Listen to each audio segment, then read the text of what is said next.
Hello, I'm Ben, and in this video I'm going to talk about my most recent instrument, which is called pattern strings. Here's the interface. So you'll notice you have a ton of rhythms here, and if you click on one of them, it sticks it into one of the two patterns.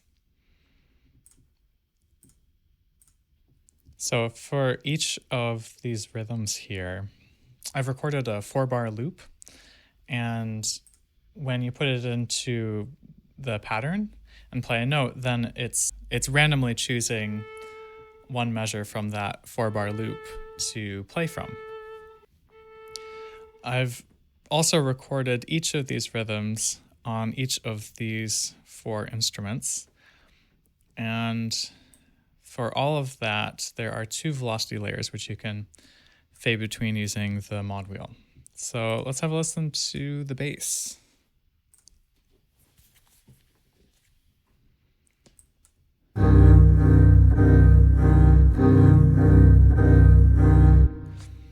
And the cello.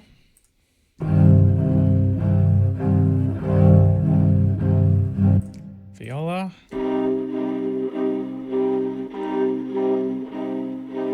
And violin.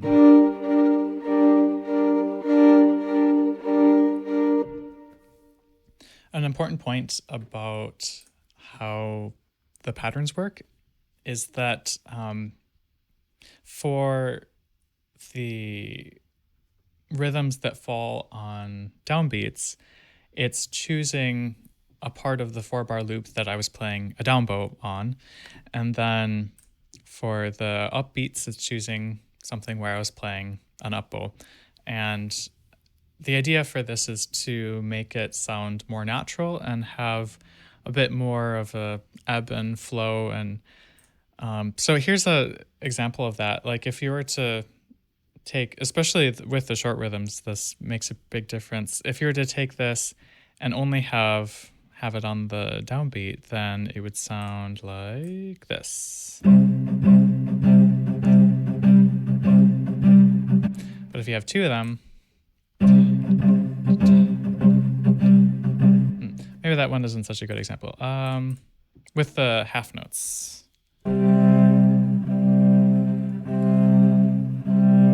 Yeah, there we go. Versus if you had only had the rhythm on the downbeat.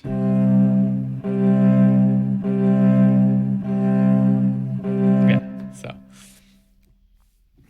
Okay, so let's say you have an example like this.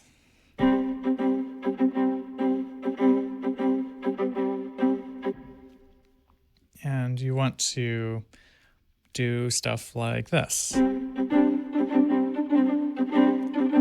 Well, if you add a note after the initial chord that you played, then that note won't be in sync with everything else. And it's kind of cool, actually, because then you can get all these chaotic textures this way. Yeah, sort of interesting sounding. But it's nice to have this option up here for legato. And this way, when you add other notes, everything just syncs up. So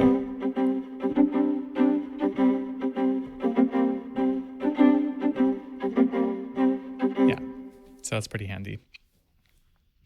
There's also this stereo option here. Kind of nice.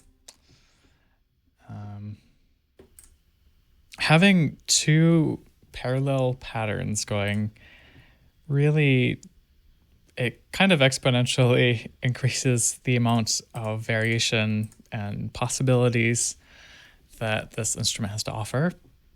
Because let's say you want a rhythm that goes da-ka, da-da-da, da-da-da, da-da-da. Well, that doesn't exist down here. But if you combine this and this, then yeah, then you can get that.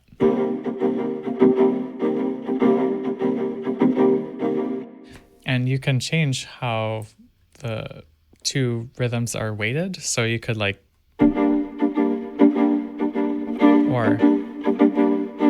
and you could even automate this control so that it would like make a whole new pattern.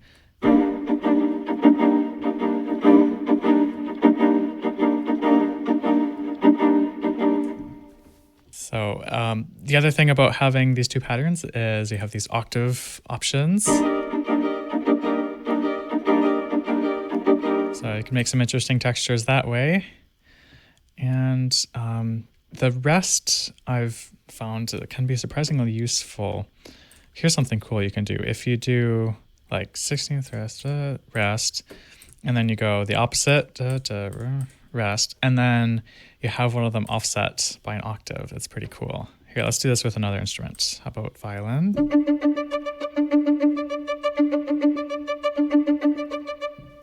So that's kind of interesting. The other thing about these two patterns is that they could have different lengths and then they would phase with each other. So let's say you did, like this is 3 beats long, and then let's do something that's 4 beats long. Like, how about this? I mean, it's a bit random sounding, but you can phase things if you want to. Having all of the instruments all together in one interface is nice because then you can be like, oh, I wonder what this would sound like on this other instrument. And then boom, it's right there right away. But at the same time, because things load dynamically, it doesn't use a ton of memory. So it's really easy to load up everything and just try things out quickly without having to wait for your computer to load stuff up. If you wanted to hear all 4 instruments together, you can see how that adds up pretty quickly in terms of memory. And it also adds up pretty quickly with the voices. And because all of these samples are time stretched automatically by Kontakt to fit to your project tempo, if you have like 4 voices happening per note that you play, plus there's 2 patterns going at the same time, so that's now 8 voices per note that you play, plus you have 2 dynamic layers, so that's now 16 notes. And then let's say you play a chord that has 6 notes in it, that's 6 times 16. That's like a lot of voices adding up quickly, and they're all of those samples that are getting played are being time stretched by Kontakt. So if I were to play a chord that had this, it would probably have a couple of clicks and pops in it, which would go away when I rendered the audio, but it'd be kind of annoying for composing. So I made this thing over here, which is all the instruments just printed down, and then this way you can save memory, but also hear all the instruments together. All right, so let's talk about mappings. If you find a rhythm that you like, you can save a snapshot of it and then come back to that. But it is nice to be able to change mid-song and have that kind of flexibility. So for the instrument, what you do is you hit map, and then the next note you play becomes the key switch for this rhythm. So just to show, we'll make another rhythm like this. Yeah, now you have those 2 key switches up there, and you can switch between them. And this actually works in real time. So if you go,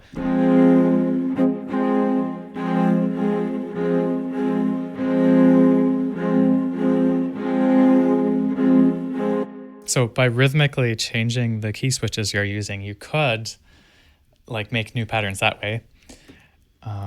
And you have 2 of these patterns to work with in parallel. So you could have independent key switches working down here as well.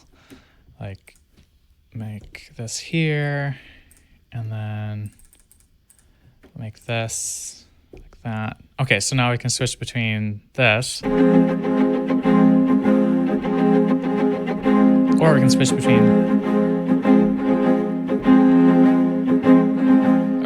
between those. And you could also be changing the balance of them with this as you're doing this. So yeah, lots of options there.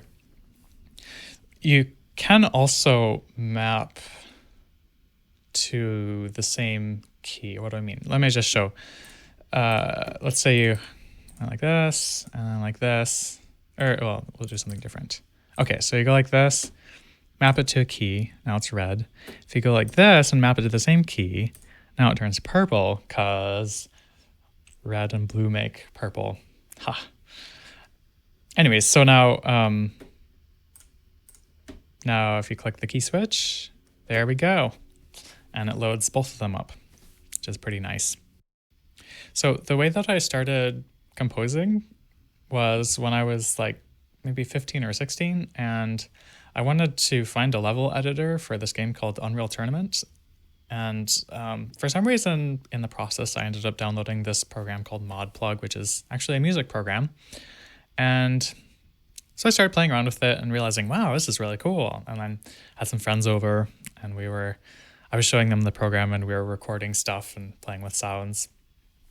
And my cello was in the corner, so I was like, oh, hey, I guess I could record that. So I did, and I was kind of just realizing, whoa, there's a lot of possibilities here. Because, on piano, you can play chords. And on cello, you can play some chords, but not that many. But now, if you overdub yourself, you could do all the things that sound cool on piano, but with cello. It's not really that revolutionary, but at the time, it was for me, because I was just discovering all of the possibilities that you have when you have an instrument and a computer. So that was kind of the start. And now, 10 or 12 years later, here I am. All right, well, I think that's everything about the instrument. Hope you found this interesting. There was a huge amount of decision-making and details, and the script behind this got really complicated. It's like, I don't know, almost 10,000 lines long, I think. And it's like 6.5 gigs of samples, which I had to edit and manually tweak a bunch of stuff in. And yeah, it's been a lot of work, but I'm really proud of how it turned out. And I think it could be a really useful tool. I think that's the main points. So thanks for watching. Bye.